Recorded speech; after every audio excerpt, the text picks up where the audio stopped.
Isto é muito comum no mundo atual, isto é século XX, quase o XXI, cujo processo de aprendizado deu condições para que o ser humano fosse melhor, usasse de maneira mais adequada o seu raciocínio, porém a sua maneira de ser não deixou que isso acontecesse.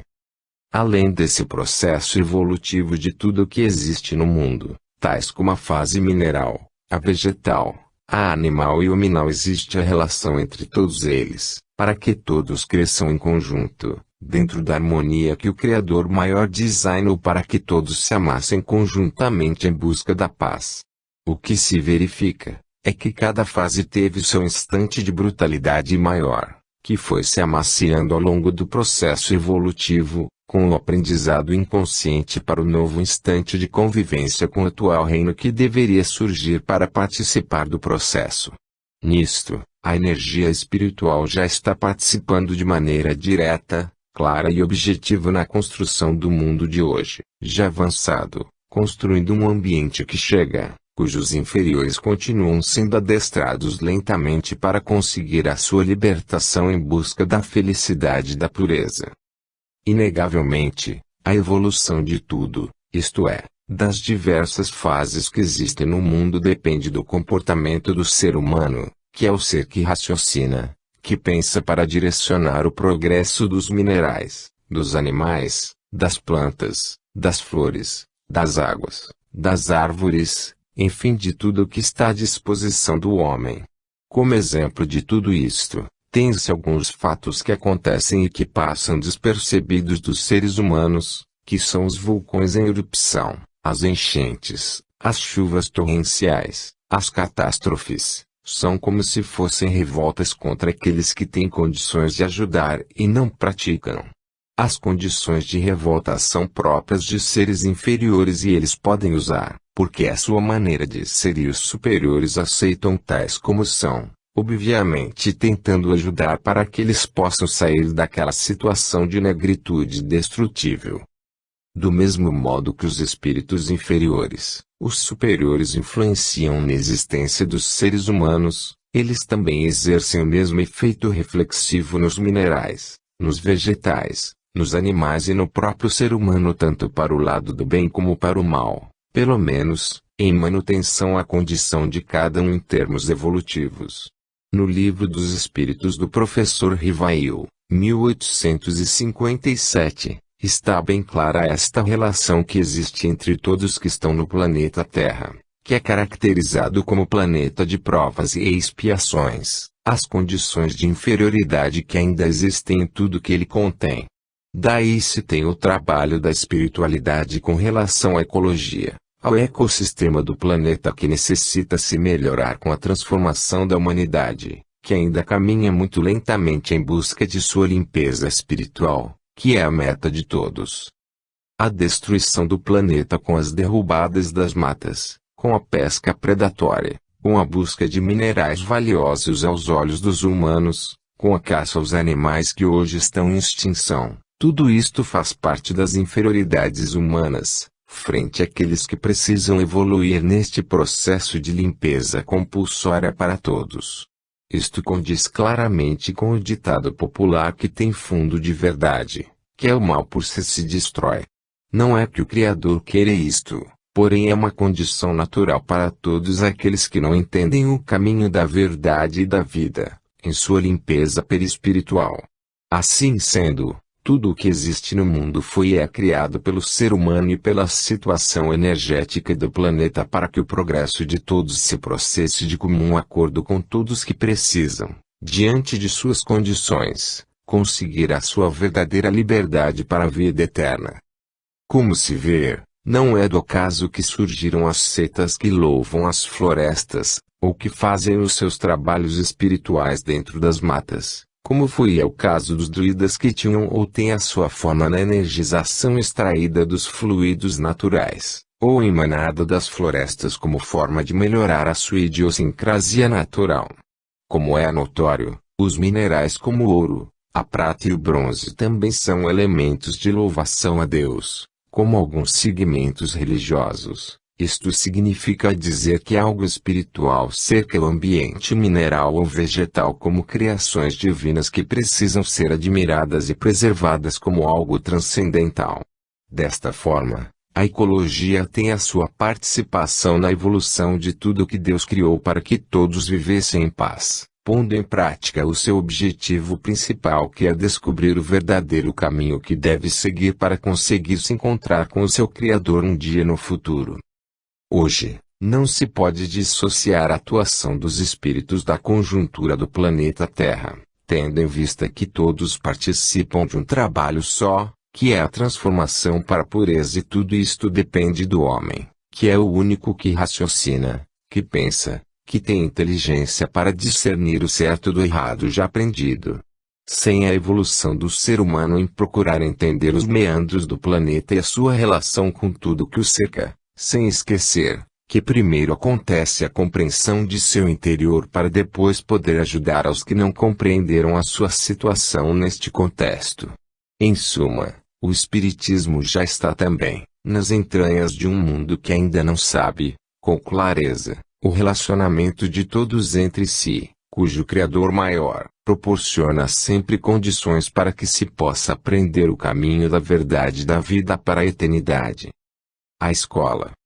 Quando o ser humano nasce, começa a crescer, a primeira coisa que os pais fazem é matricular seus filhos na escola, para aprenderem as primeiras letras do alfabeto. Com o tempo intelectualizar-se para depois conseguir uma profissão que vai lhe dar sustento para o resto da vida e de todos os seus dependentes. Para muitas pessoas, a escola é uma tortura que força os estudantes a pensar, cuja vontade maior são as brincadeiras com os colegas, as farras com os meninos na rua, e a cada instante, ir ao armário buscar um biscoito ou uma cocada para ficar mascando até a hora do jantar ou do almoço.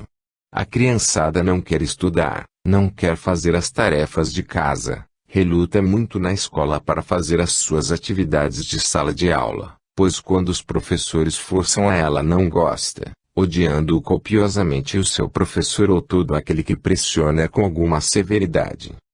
Todos os seres humanos que vêm ao mundo devem passar pela escola, visto que os pais não têm tempo, muitas vezes não têm condições de proporcionar a orientação necessária para o seu filho, que precisa ser direcionado para a vida em todos os sentidos, no descobrir as letras e os números e até mesmo o seu aspecto religioso. A escola é caracterizada por um professor, que ensina ou tenta repassar o que aprendeu para os alunos, tais como a matemática, a história, a geografia, a língua nativa e algumas outras atividades de ajuda ao aprendizado da criança. Com estes princípios, o ser humano começa o processo de aprendizado, contribuindo para a educação e em técnicas de trabalho que vão servir para implementar a sua renda familiar e poder adquirir mais conhecimentos para a convivência mais pacífica com a sociedade.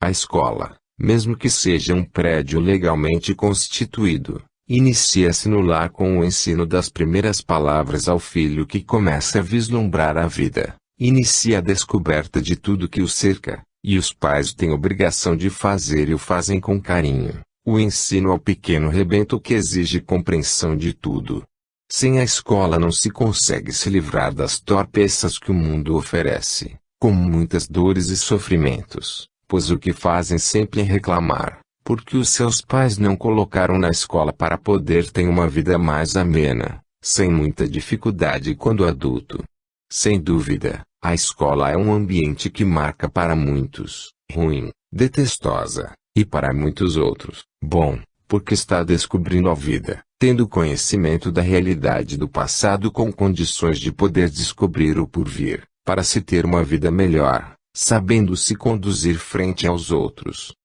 Quando se fala em educação, a escola é a primeira imagem que aparece como elemento formacional da conduta, do caráter e da moral, tendo em vista que a escola formal ou informal que direciona a maneira como o indivíduo deve se portar diante da sociedade com os seus prós e os seus contra. O caráter individual parte da formação escolar, ao considerar que os pais muitas vezes não oferecem condições de burilar a índole da criança e, por consequência do jovem, que já fez algumas descobertas em sua vida, com os amigos e até mesmo vendo a postura dos outros. No deixar que os filhos descubram a realidade em que vivem, é onde se encontra o perigo, porque as experiências das ruas são deformadas com direcionamento imprevisível, sobre os rumos que aquele ser deve seguir, no perpassar pelo seu verdadeiro caminho.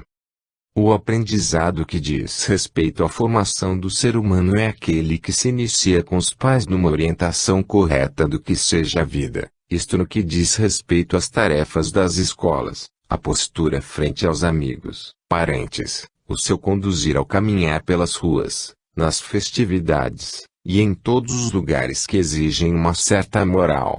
Inegavelmente, a orientação paterna constitui os primeiros passos do ensinamento escolar, que muitos atribuem aos anos de aprendizado com uma professora ou professor que ensina apenas o básico para o intelecto de um bom falante. Esse aspecto é muito importante, porque a formação moral, sem a intelectual fica muito difícil de se completar, tendo em vista que o entendimento está mais no visual do que no sentimento de uma intelectualidade, que abre mais o raciocínio para a vida em todos os sentidos existentes. O importante nesta análise é que se consiga congregar uma escola como um elemento fundamental no aprendizado da vida, desde a participação dos pais quando nos primeiros momentos, e dos professores quando na complementação da formação daquele que está no processo de evolução. As questões morais começam no lar, com os pais orientando, no que a sociedade considera o aspecto religioso, pois uma boa orientação quando na infância não precisa ser religiosa no aspecto histórico, mas religiosa no que respeita a uma boa conduta sem orgulho, vaidade e inveja. A isto tudo se enquadra na escola que é a formação do ser humano que necessita ser uma pessoa íntegra, responsável, e conhecedora de seus limites, com os devidos respeitos a todos que estão ao seu lado e que talvez não tenham a formação correta.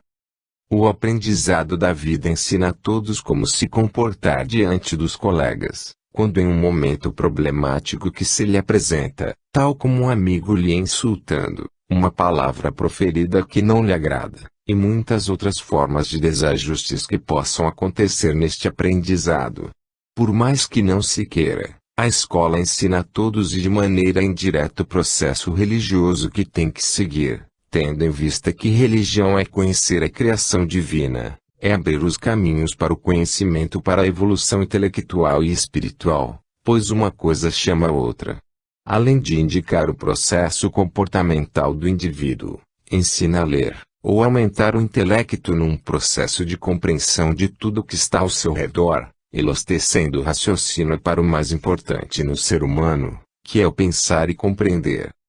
A congregação de um grupo ou de vários grupos numa escola, não vem por um encontro casual, mas de uma semelhança natural de irmãos que precisam entender a sua situação diante do cosmo, num processo de aprendizado conjunto de todos que participaram de algumas caídas, ou que possuem a mesma afinidade. Os espíritos explicam claramente esta dinâmica cujo ser humano em sua inferioridade ou ignorância do bem, não consegue entender com facilidade, pois é como se fosse um homem que ainda estivesse numa escola primária, tentando compreender os níveis maiores. Neste sentido, a habitação dos encarnados ou desencarnados que estão ainda ligados ao mundo material, pode-se comparar com uma escola que tem o objetivo de ensinar a falar, a ler e a compreender o que está escrito nos livros sobre o nível a que está submetido. Inegavelmente, alguns professores do mundo material não cumpriram bem em outras existências o seu papel de orientadores na descoberta da vida. A espiritualidade maior veio, inicialmente através do mediunismo e depois com a sua própria intervenção mostrando a todos o caminho da verdade e da vida, de acordo com a situação de cada um. Ao longo da história, observa-se que os líderes religiosos que surgiram, não foram todos de uma só vez, mas obedecendo a um certo lapso de tempo para mostrar que a espiritualidade pura ou a divindade está preocupada com o caminhar de todos aqui no planeta. Diante do que a história apresenta, veio primeiro Moisés, depois Jesus, E finalmente Rivail, sem negar de que neste interregno muitos e muitos outros também deram a sua contribuição quase igual a destes líderes que marcaram a história universal.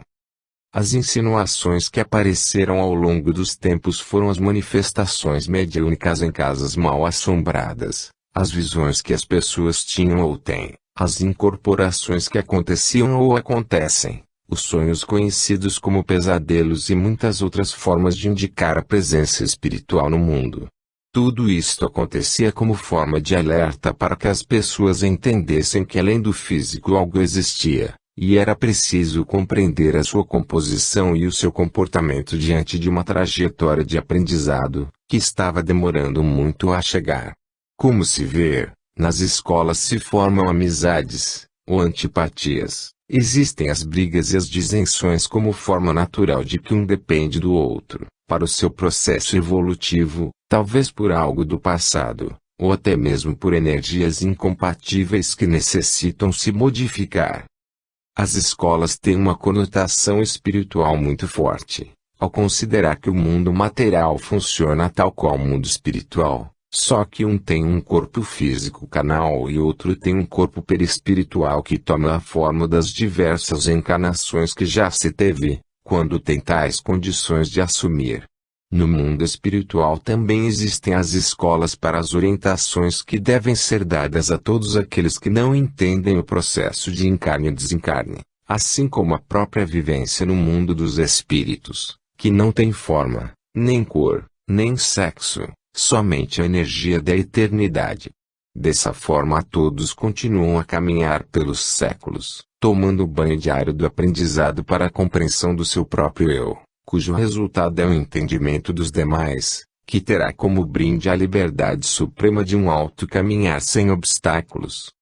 Antes de tudo, é preciso aproveitar os momentos de escola para poder, de livre e espontânea vontade, aprender o verdadeiro caminhar, para que não se submeta a um aprendizado pela dor, que o corpo físico sente com grande intensidade, algumas vezes criando revoltas e desesperos diante de tudo que existe. A religiosidade maior é esta compreensão que se deve ter da vida no sentido mais geral possível, cuja matéria apenas delimita o entendimento de poder enxergar um pouco à frente, dado o peso da matéria que ainda não se libertou para ver com seus próprios olhos. As escolas têm esta função fundamental, no tentar ajudar as almas e por consequência os espíritos, no descobrir os liamas que existem, no desvendar os mistérios da eternidade, porque abre o raciocínio e proporciona condições de pensar o seu verdadeiro existir.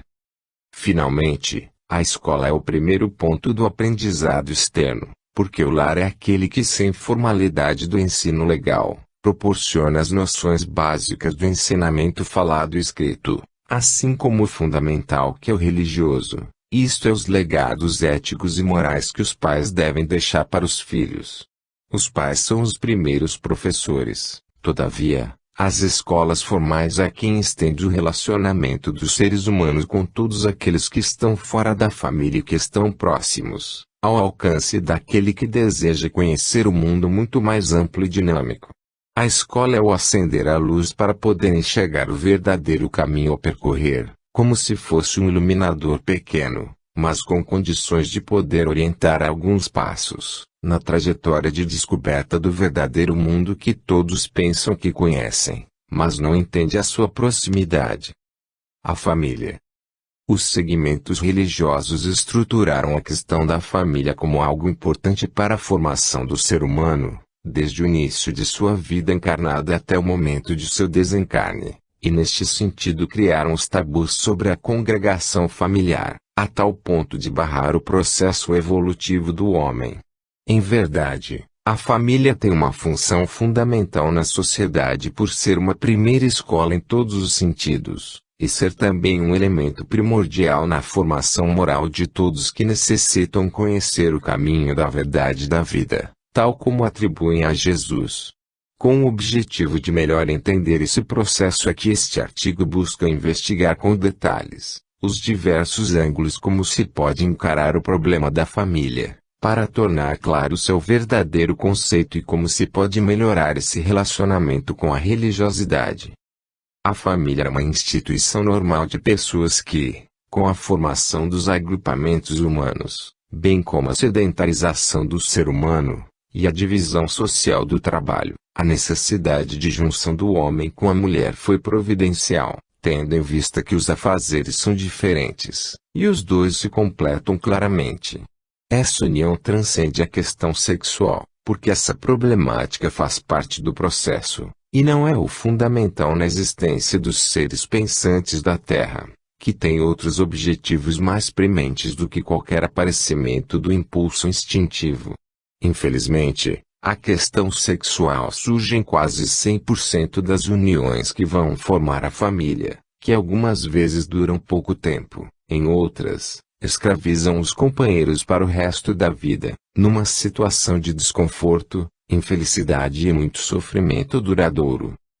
Em um passado bem distante, as famílias eram constituídas por pirraças entre grupos, ou para acúmulo de riqueza, como faziam os guerreiros imperiais, na junção de reinos e consequentemente de poder, para dominar um grande número de escravos e ter maior possibilidade de defesa frente aos agressores. Da mesma forma, o processo de conquista criava posse sobre outros grupos, e como resultado teria a formação de famílias por meio de escravização, cujo lar vivia não sob o amor entre os dois, mas sob o comando da ditadura do vencedor da batalha que conseguia esposa. Sem dúvida, todo este processo continua até na atualidade, não dos saques, da escravização e da junção de poder tais quais, mas sob a mentalidade escravagista e dominante que ainda perdura no interior de quem não evoluiu pelo caminho da libertação individual.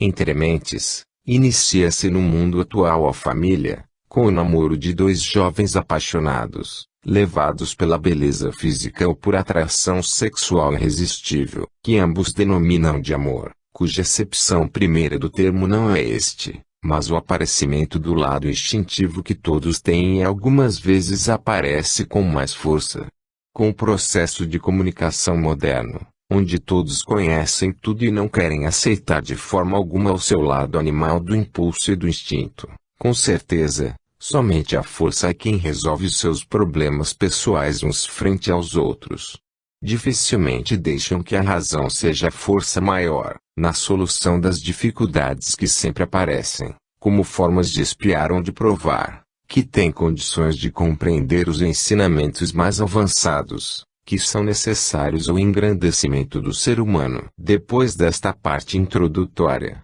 formalize-se o casamento de dois jovens que vão se unir para construir família. Isto significa dizer ter filhos, netos, bisnetos, dando prosseguimento à espécie pensante no mundo que depende dessa relação para a dinâmica da evolução de todos os seus habitantes. A formação de uma família é uma oportunidade que se tem, para poder vir ao mundo e assumir um corpo físico, para desfrutar de momentos de descobertas e tentar compreender o caminho da verdade, ou chegar à pureza dentro de um processo de aprendizado e trabalho.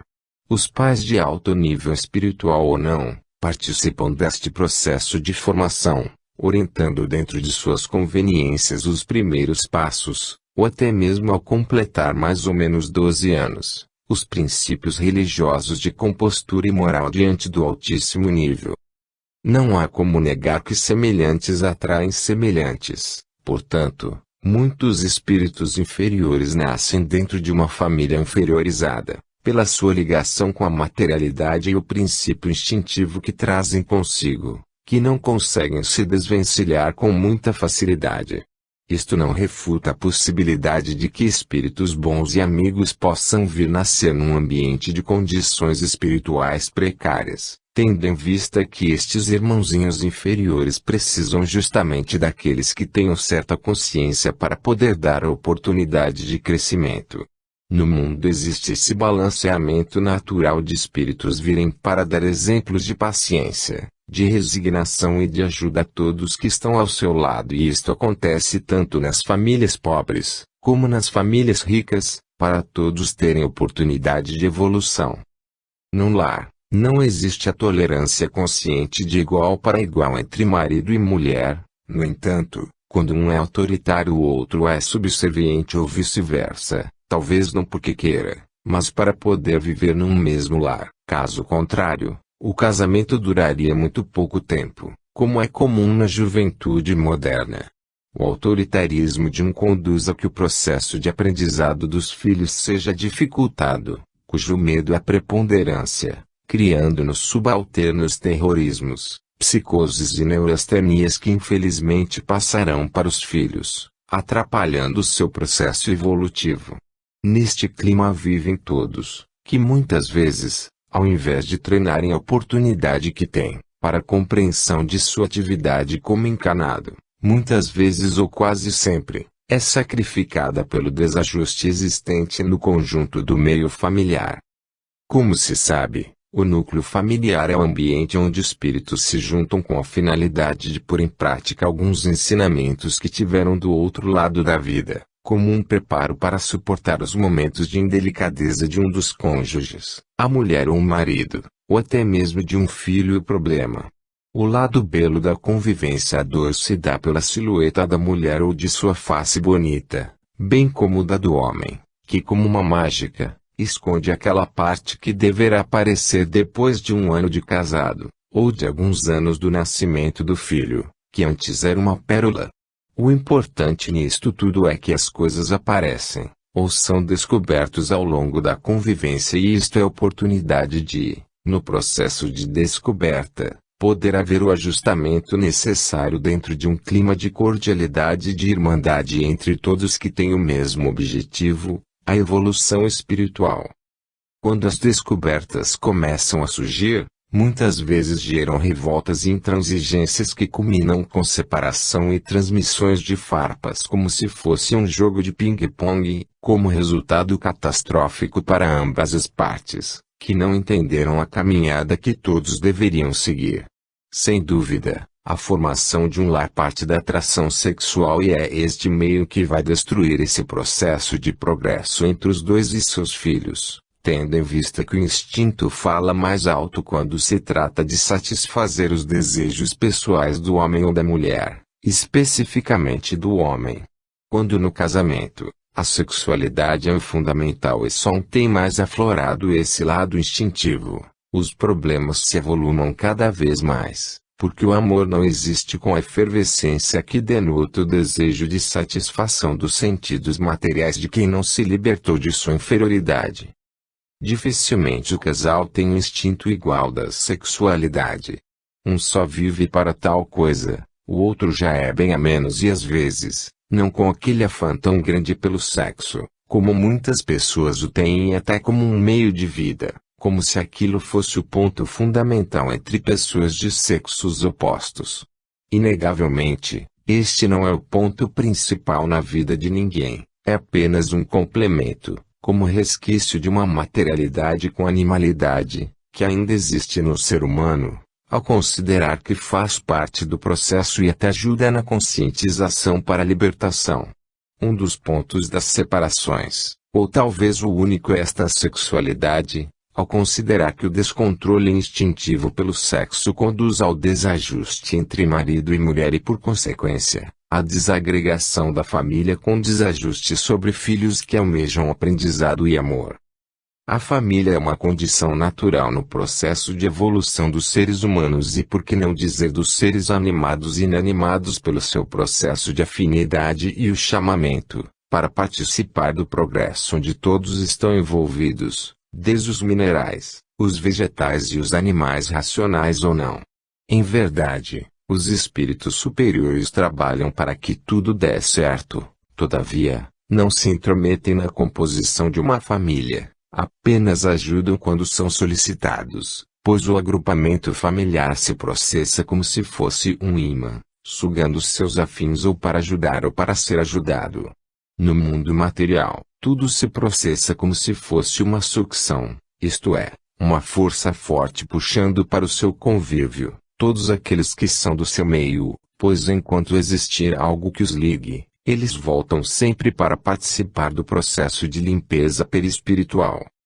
Até mesmo Jesus, ao considerar a Bíblia, Veio porque tinha algo de materialidade que o obrigou a retornar ao planeta para terminar o seu ciclo de reencarnações aqui na Terra. É claro, já com quase nada a restituir a este ambiente, mas provar que se libertou de tudo que existe num mundo de trevas, sofrimento e dores, e ele venceu. Inegavelmente, a sua família era uma família normal, como qualquer uma outra, porém há de se crer que um espírito da estirpe de Jesus não encarnaria em qualquer família, mesmo sabendo que os espíritos de luz encarnariam em qualquer grupo familiar, mesmo nos menores possíveis. Isto é um fato, porque nada de materialidade atrapalharia o seu processo, devido às suas condições de espírito consciente imune do ímã da lei de afinidade, que é uma grande justificativa para encobrir as delinquências de quem não se domina perante as suas atrações. Em resumo, a família é algo que deve ser muito bem estudado, não somente pelos espíritas, mas também pela sociologia, pela história, pela economia, pela psicologia e pela filosofia, porque todas essas ciências completam o entendimento espiritual de como enxergar a vida muito difícil de ser entendida. Geralmente se observa a família pelo lado do sexo, ou de agrupamento de abastados para aumentar a riqueza, ou tentar desmoralizar um outro grupo, que se mostrava prepotente perante a sociedade circunvizinha, demonstrado orgulho e vaidade. Portanto, a família é um segmento importante para a evolução dos espíritos, que têm afinidades e necessitam desse confronto para se aturarem e poder suportar os problemas que se lhes apresentam a cada instante, para superarem as dificuldades através da limpeza perispiritual, para a convivência com amor e a felicidade. Frei Damião.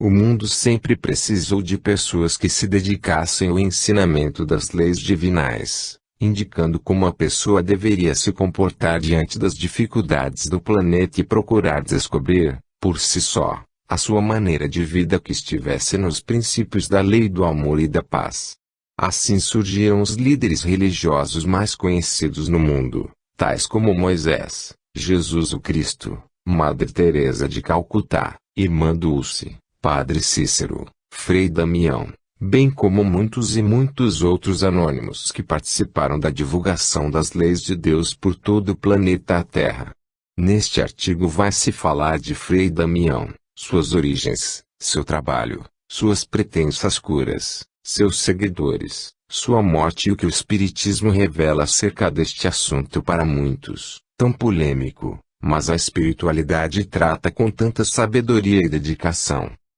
Frei Damião foi um jovem italiano comum que estudou, trabalhou, serviu na guerra e resolveu ingressar na Ordem Franciscana dos Capuchinhos, para desempenhar um trabalho que já trazia impregnado em sua mente, isto é, servir a causa dos humildes, do povo simples de um mundo que clamava por exemplos. Desta forma, Frei Damião inconscientemente sabia de sua tarefa no mundo, deixando sua vida levar-se pela sensibilidade de ajudar a todos que se encontrassem desviados do caminho da verdade e da vida, tentando ajustá-los aos reais princípios que ele achava divinos. O inconsciente que se fala é porque as pessoas que se encarnam neste planeta não têm acesso fácil às suas vidas passadas. Aos poucos é que vão aparecendo os vislumbres de sua real consciência, que é o recobro de sua real situação, e a busca ao caminhar correto ao encontro da verdade da vida.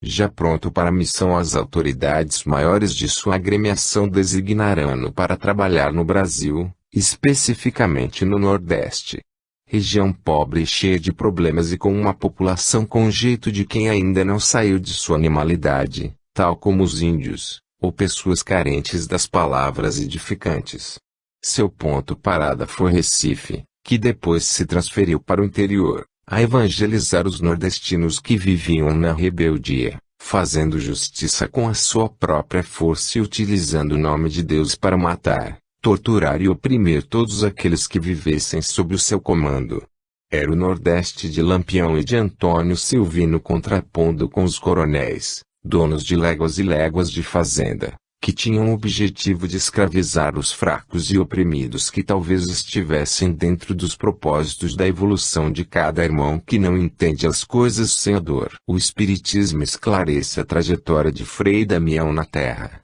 como um trabalho que ele veio desenvolver com muita sabedoria e desprendimento, tendo em vista que ele foi refrigério para muitos que viam nele a imagem de um enviado de Deus para lenir corações que necessitavam de exemplos para compreender a vida. Quem ouviu suas palavras deve ter se empolgado, ao ver uma transfiguração da meiguice e da sensibilidade divina quando pregou a todos humildade, paciência, resignação frente a todas as dificuldades que o mundo oferece dentro do nível espiritual que se encontra a cada ser humano. Os nordestinos, esquecidos nas brenhas da caatinga, ou nas matas ferozes de uma escuridão infernal pela falta de energia elétrica, contavam com a presença do frade com a sua voz ativa, passando para todos os ensinamentos atribuídos a Jesus o Cristo na sua forma mais tradicional possível.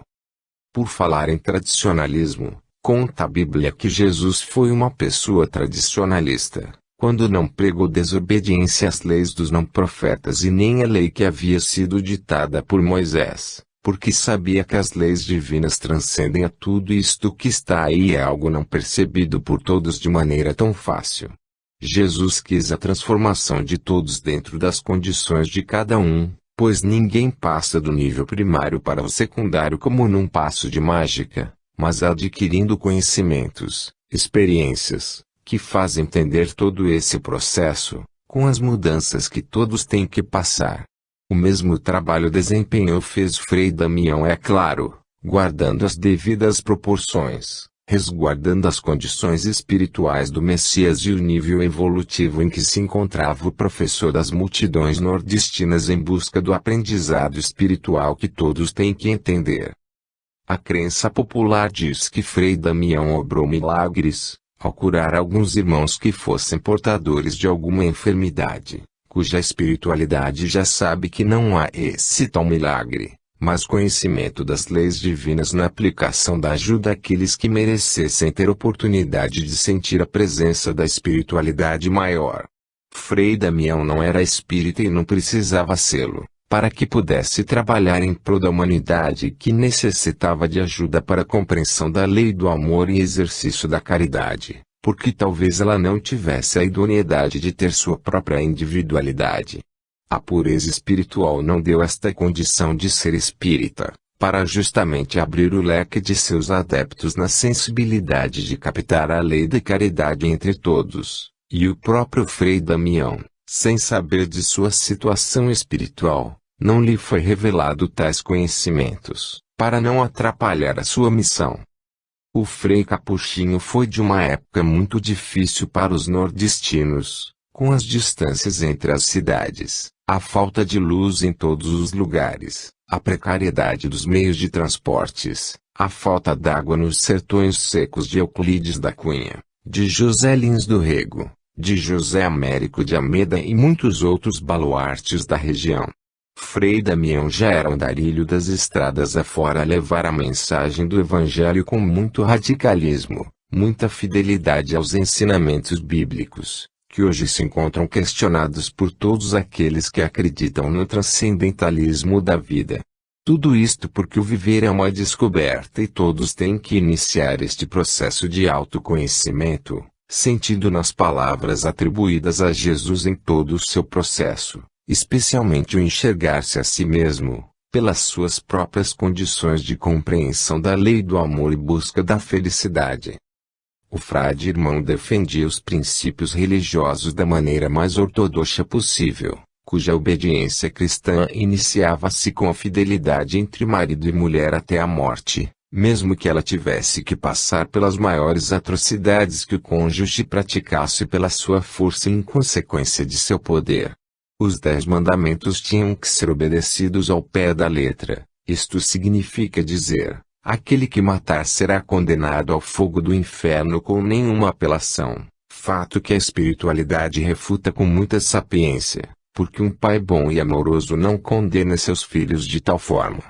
Uma outra questão é que a mulher correta e séria tinha que ser virgem ou casada, De outra forma, ela não teria o apoio de Deus nos seus afazeres, como no caso de uma mãe solteira, podendo até ser apedrejada, como eram os costumes da época do grande mestre dos católicos, conhecido como Jesus.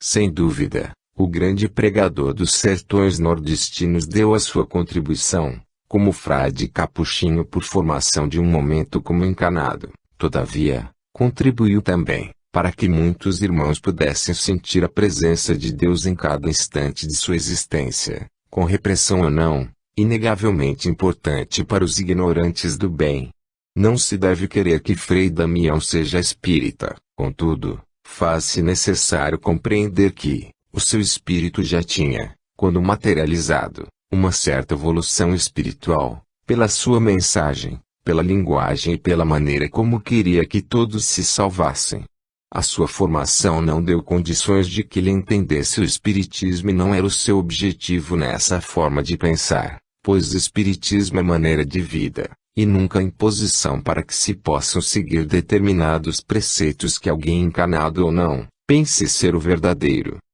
O espiritismo tem como importantes todos os diversos segmentos religiosos, tendo em vista que as pessoas, tais como os espíritos, têm conhecimentos diversos e hierarquizados, pois quem é católico está no seu nível evolutivo, da mesma forma que os evangélicos ou qualquer outro grupo religioso que busque conscientizar a humanidade. Frei Damião não foi espírita, todavia utilizou o espiritismo para levar a todos conhecimentos da verdade e da vida, ao indicar os ensinamentos que dizem de Jesus como prática de autoconscientização, e de doação de amor para todos que almejam a vida eterna. O grande missionário italiano do Nordeste brasileiro levou a muita gente lenitivo, espargiu energias que se transformaram em cura para muitos, que acreditavam nos seus poderes que não eram individualizados, mas eram conhecimentos das leis cósmicas universais mesmo inconsciente.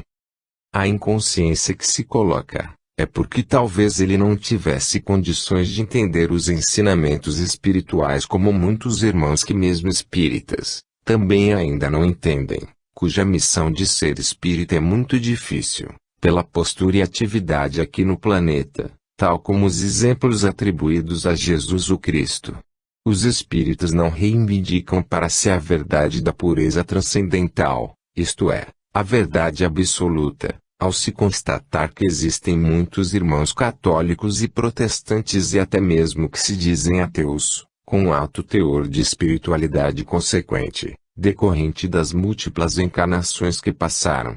Ninguém deve negar que Frei Damião foi um desses que tiveram a sua missão justamente no meio de pequeninos irmãos, cuja compreensão para eles, só aparecia como forma de castigo, de temor, ou de algo que criasse obediência pela imposição ditatorial, era o nível de cada um.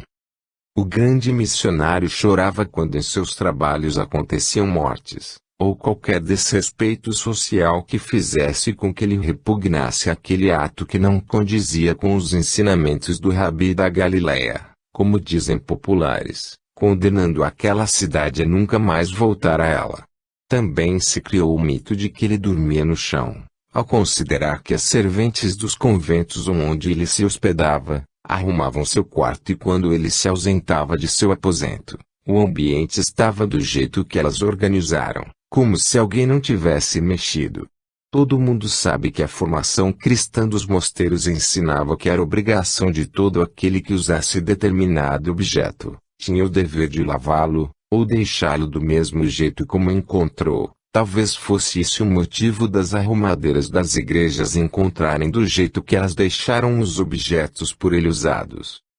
Em resumo, não se pode ter Frei Damião como um santo, isto é, aquele que se encontra na pureza da espiritualidade, mas como um irmão que cumpriu sua missão com simplicidade, dedicação e amor, mesmo que não tivesse se libertado de algumas máculas negativas que ainda trazia consigo. Esse abnegado mestre dos simples e humildes homens do interior nordestino merece o respeito de todos, que presenciaram mais um pregador das palavras de Deus, de elevação, de autoconsciência e de dedicação ao próximo com desprendimento e vontade de ajudar na vida. Portanto, o mundo espiritual acaba de ganhar mais um espírito que já desencarnou com o propósito de continuar a mensagem cristã na busca do conhecer-te a ti mesmo, tão necessário, para que se possam conhecer os demais que precisam de ensinamentos e exemplos de prática do amor, para com todos os irmãos. Espiritismo, uma filosofia. A vida do ser humano é algo que ninguém no planeta Terra pode compreender a fundo, isto é, o seu eu e suas relações com tudo que o cerca, tanto de bom como de ruim que a vida oferece, que tem que decidir a melhor escolha, e como a fazer. Para o materialista, o bom satisfaz a matéria e não o espírito. O acúmulo de conhecimentos fez com que o homem pudesse questionar toda a sua situação, o certo e o errado, o verdadeiro ou mentiroso, o que serve e o que não serve, até a formação do ser criador de tudo que existe, e hoje se chama Deus. Neste sentido, este artigo tenta mostrar uma maneira mais viável de entender a vida, de buscar compreender o seu próprio eu, e verificar as inter-relações com a natureza, bem como as ligações com o passado e o futuro, como sempre pregou a filosofia dos que pensam de forma geral. O espiritismo não significa entrar em contato com a espiritualidade, para uma satisfação pessoal, em falar com os desencarnados, procurando saber algo do passado, ou do futuro, ou até mesmo a possibilidade em ganhar em loteria, ou qualquer jogo que lhe proporcione fortuna. O espiritismo é uma maneira de conhecer a si próprio pelos ensinamentos trazidos pelos espíritos superiores, para todos que não têm condições de conhecer o verdadeiro sentido da vida por si só, pela autodescoberta, ou pela autoexperiência na dinâmica da vida. Foi assim que os espíritos adiantaram alguns conhecimentos de compreensão, de questionamentos, que a ciência comum não teve condições de aclarar para todos de maneira tão fácil e brilhante, cujo ser humano continua sua trajetória, de sempre duvidar para entender. Não se deve ter um questionamento, no sentido pejorativo, de sarcasmo, de vaidade, de querer menosprezar aquele que já conhece alguma coisa, mas no sentido de saber um pouco de sua relação com os fatos que o cercam, sua influência no processo de construção para algo novo e melhor. É sempre bom interpretar os acontecimentos à luz da razão, não do pesar, do medir, mas da lógica, da coerência que mostre os caminhos que todos têm que seguir de maneira consciente, que faz parte de quem busca o aprendizado e a sapiência. Já que o ser humano não conseguiu compreender o verdadeiro caminho da verdade da lida, os espíritos legaram a todos muitas obras que desvendam parcialmente o infinito, deixando um pouco de abertura mental para aqueles que querem fazer de sua vida uma ciência que procura o seu eu verdadeiro.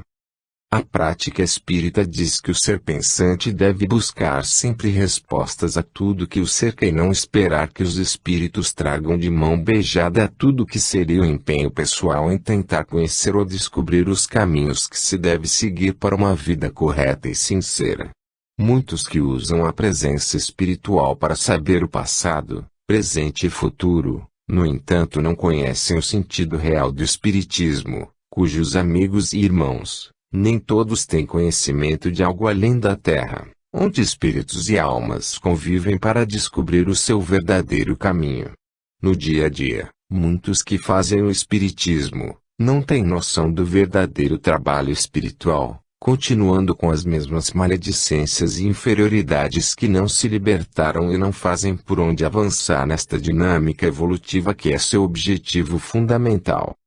O espiritismo é uma maneira de vida que os seres humanos vivem em todos os instantes de sua labuta, no trabalho, no lar, nas ruas, com os amigos e, especialmente, no convivência com os inimigos que apareceram por conta das disparidades energéticas que surgiram, cujos resultados são os conflitos. Em busca desta verdade, surgiram as venerações primeiras, tais como o Sol, a Lua, a bezerros, a plantas, e em segundo lugar, aos grupos religiosos, não por descoberta, mas por seguimento alguém que espargia magnetismo por todos os lugares. Todavia, As descobertas do ser humano em busca da verdade foram sempre deixadas de lado, abrigando alguém que lhe dava as mãos em todos os momentos, como fazem muitos espíritas, católicos, protestantes e alguns outros agrupamentos religiosos da modernidade.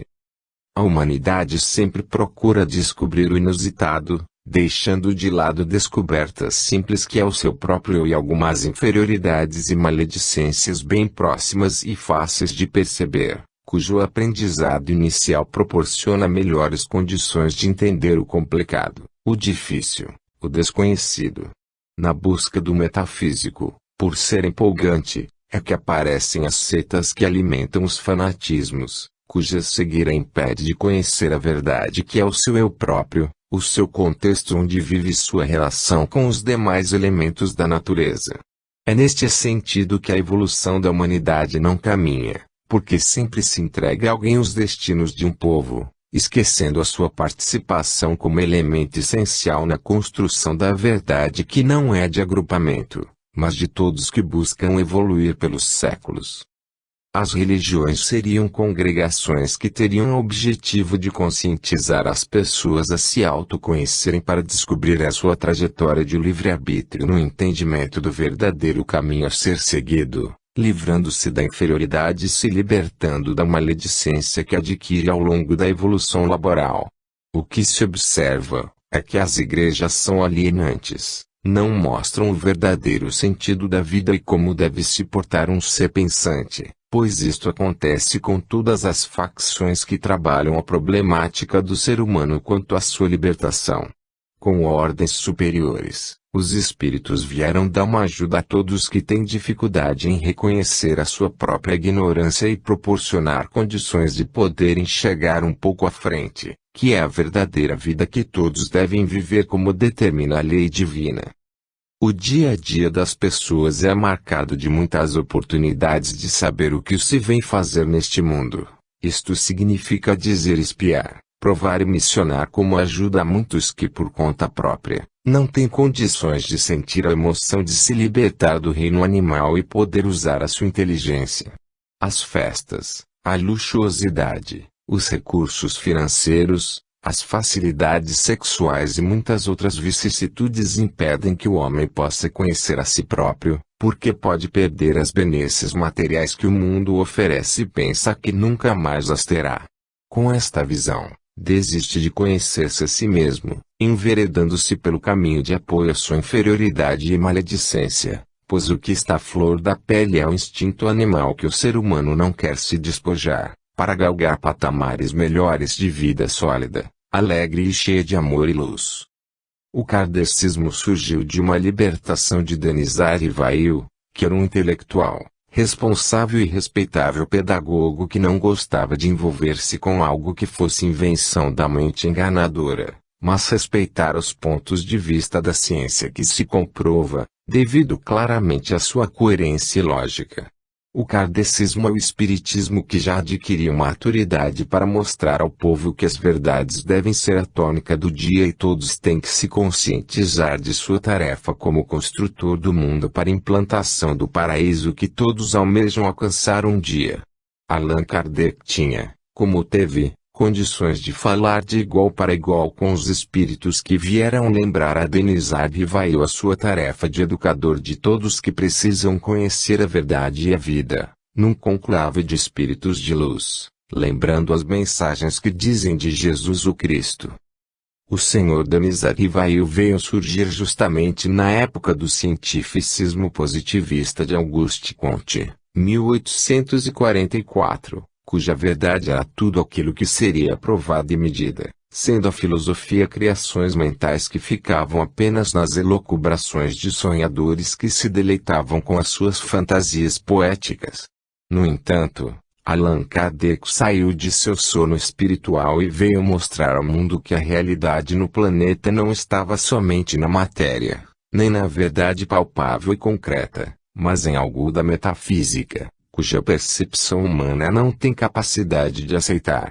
Tempo difícil dos cientistas acatarem as ordens espirituais e, além do mais, aceitarem os fatos somente pela lógica e coerência, que é próprio de sentimento, de sensibilidade e nunca provável com fatos que se possam pegar e medir na percepção da ciência humana positivista. O espiritismo apareceu com o professor Rivail. Entretanto, o mediunismo sempre existiu e com muito mais frequência do que acontece nos tempos modernos, tendo em vista que era uma forma de mostrar que a humanidade encarnada não era a única existente no planeta Terra e para muitos imperceptível. Sem filosofar as questões da natureza, o mediunismo esteve sempre no dia a dia da humanidade, cuja história é bastante farta de exemplos e mais exemplos comprovando a existência espiritual em todos os momentos, quer se desse crença ou não. Os espíritos sempre estiveram presentes no meio vibratório em que os seres inteligentes têm as condições de iniciar o seu processo de raciocínio e de pensamento em busca da verdade que ele precisa conhecer, juntamente com a espiritualidade que precisa crescer também, junto com os encarnados.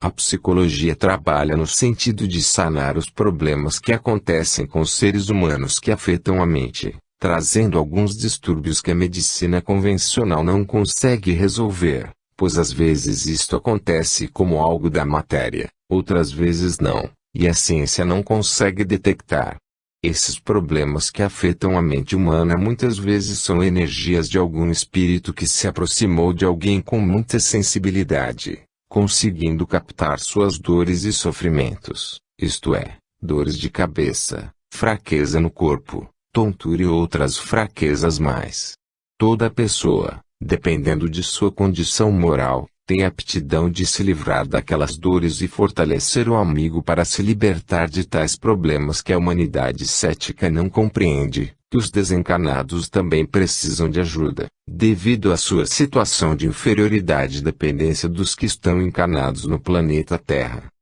O mundo moderno precisa conhecer os porquês de tantos desastres que acontecem a cada instante, isto no Japão, na Inglaterra, nos Estados Unidos, no Brasil e em muitos lugares que passam por tais dificuldades, muitas vezes naturais e outras vezes provocadas dentro do processo. A espiritualidade ajuda no progresso de todos, também na limpeza perispiritual do planeta, claro, dependendo do nível de progresso em que esteja submetido o ser humano, e isto gera as catástrofes que têm surgido no mundo inteiro de hoje. Deus não manda que isto aconteça, mas deixa que tudo se cumpra para que as leis da natureza sejam trilhadas como transcorrência de uma verdade imutável, pois do mesmo jeito que tem irmãos intelectuais e lixeiros, no mundo espiritual acontece a mesma coisa, porque a vida é uma sequencialidade de existências. Tudo isto que foi levantado faz parte da filosofia da universalidade das coisas, das formações das leis divinas, cujos aprendizes do processo evolutivo e de vivência, precisam compreender sua maneira de ser, a sua relação com os demais e como descobrir os caminhos que se devem seguir. O espiritismo não tem nada de sobrenatural, de invisível e de fantasmagórico, mas de realidade de vida, numa agregação de almas e espíritos que estão numa caminhada que precisam discernir o que é bom e o que é ruim para o progresso de todos. Em resumo, o viver não é tornar a vida um mistério, é fazer destes mistérios a meta maior de compreensão da vida, que precisa ser vivida plenamente, com sacrifícios naturais que iluminam os entendimentos para a sobrevivência de todos que necessitam de perfeição e de pureza. Fraternidade encarcerado. Todos os anos, a Igreja Católica lança uma campanha para sensibilizar o povo sobre os problemas sociais que existem naquele momento histórico. Isto vem de longas datas, com temas importantes para meditação e reflexão profunda, da atuação dos seres humanos aqui no planeta Terra e o que estão fazendo pela humanidade. O do ano de 1997,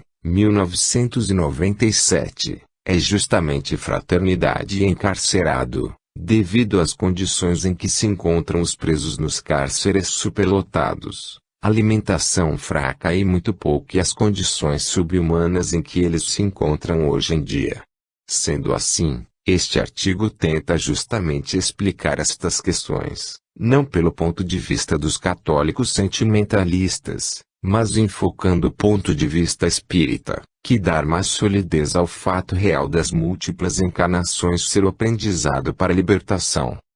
Ao abordar o tema fraternidade encarcerado, faz-se necessário que se inicie pelo entendimento do termo fraternidade, que nada mais é do que parentesco de irmãos, amor ao próximo, harmonia, concórdia, de acordo com os dicionários da língua portuguesa, que presta grande ajuda nesta hora. Por outro lado, encarcerado pode ser entendido como sendo todo aquele que se encontra preso, por não ter cumprido o que determina a sociedade, ou mais concretamente, os ensinamentos para a sua evolução, como mestre maior em busca da